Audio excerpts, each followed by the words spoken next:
Austin. I'm with a band called The Caning, and what we are is we're a retro heavy rock band.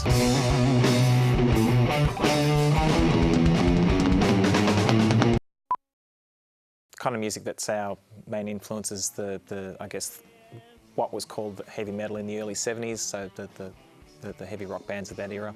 And there's a couple of things that we like about those bands, that elements that we're trying to recreate. One is obviously there's really big riffs, prominent, strong riffs in all of the music.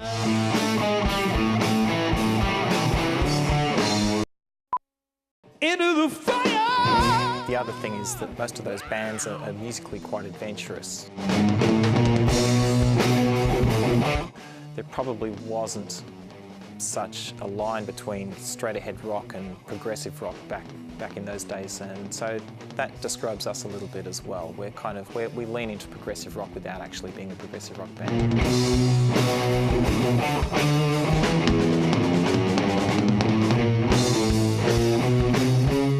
And I guess we're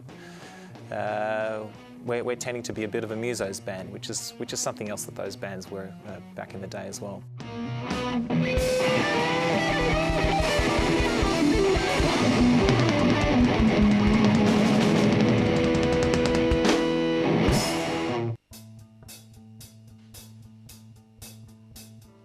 So our current lineup's been together for about 2 years.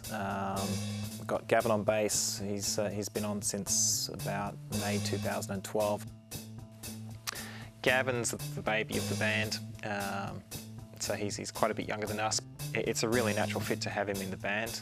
Trevor came on board on drums a couple of months after that, and Trevor on drums is probably about halfway between. Trevor's probably a little bit more eclectic than the rest of us. Well, for a start, he's the guy with the dreadlocks, so you know who Trevor is if you see a picture of us. He's really kind of got that style, and that's obviously a crucial element. So that was pretty much the nucleus of the current lineup, and Tony joined on guitar about 9 months later.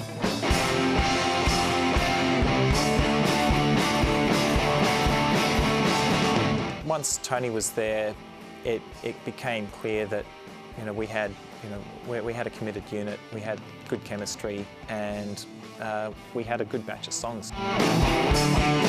What happened at that point is that I happened to tell a friend of mine over in the States about what was happening, and she happens to be the wife of a record producer, Tim Gillis. Carnival magician. The guy who really made it happen was the producer, Tim Gillis. Stage comedy. So he has his own studio in New York, New Jersey, called Big Blue Meanie. It used to be owned by Madonna's producer. It's called Quantum Sound, and a lot of very big records were mixed there. And Tim came back to me with an offer to produce our album. So it was what you'd call a Godfather offer. Was just too good to refuse. So we made plans to fly him over, and we flew him over for pre-production in June of last year, and that was a lot of fun. It got very intense, and he really helped us not only put the material into shape, but really kind of knocked us into shape as a band. He kicked our asses, and it was a great experience.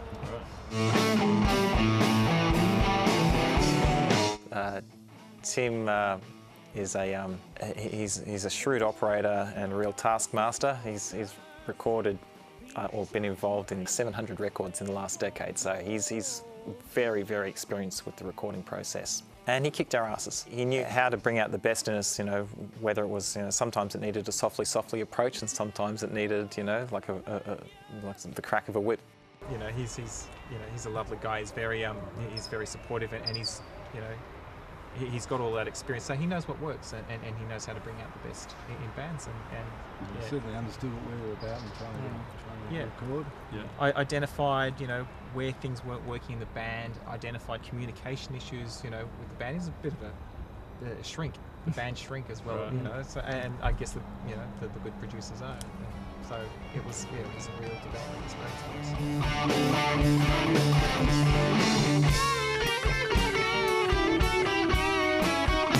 You're happy with the album? You're happy with what you Yeah. It's the quality's immaculate, and yeah, we're really proud of the material. It's you know, it fulfilled a few ambitions for us in terms of what we wanted to do musically that we kind of that we miss in a lot of contemporary music. So there's a lot of work that's gone into it. There's a complexity that we like to hear in our music, or we like to hear in music that we put in house. And Tim captured that beautifully. Like he knew, he demonstrated a really deep understanding of what we were trying to achieve. You know, he would hear what Tony and I were doing with guitars and understand that we were kind of splitting up a chord into like sort of component voicings and know how to treat that and what to do with it. Yeah, it sounds like you did. You guys He's well. yeah. He was equally as passionate as about it too, which was Drifting shapes behind the mask.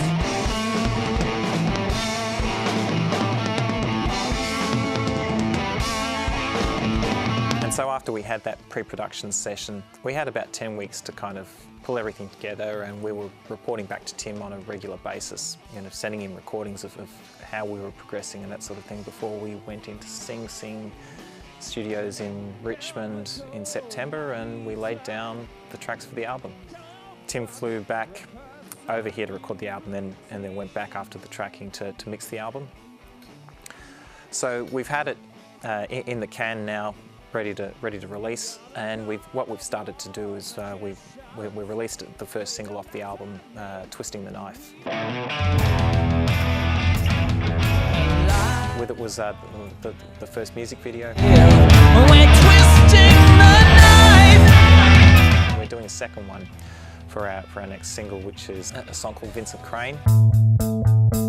And that's probably the most progressive rock song on the record. It was a bit of an odd choice because of that, but it was a song that we were getting a really strong response from when we were playing it live, and even when people heard the pre-release tracks off the album, it was something that people were responding to. So we went, okay, well let's roll the dice and use this track. So I'm really looking forward to putting it out there and seeing what people make of it.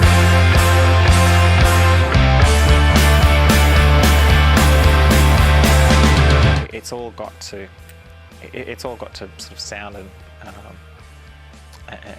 feel consistent with what we're trying to do, and the guys have all got the right style for what we're trying to create.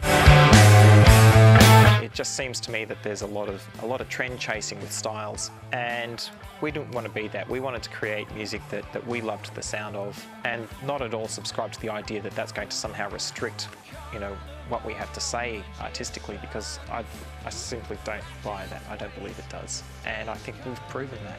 I think when we put the album out and people hear it, they'll realise that that's exactly what we've achieved. Kaleidoscope rotating, mirror image waves disappear. Thanks a lot, guys. Hope to see you again. Good night.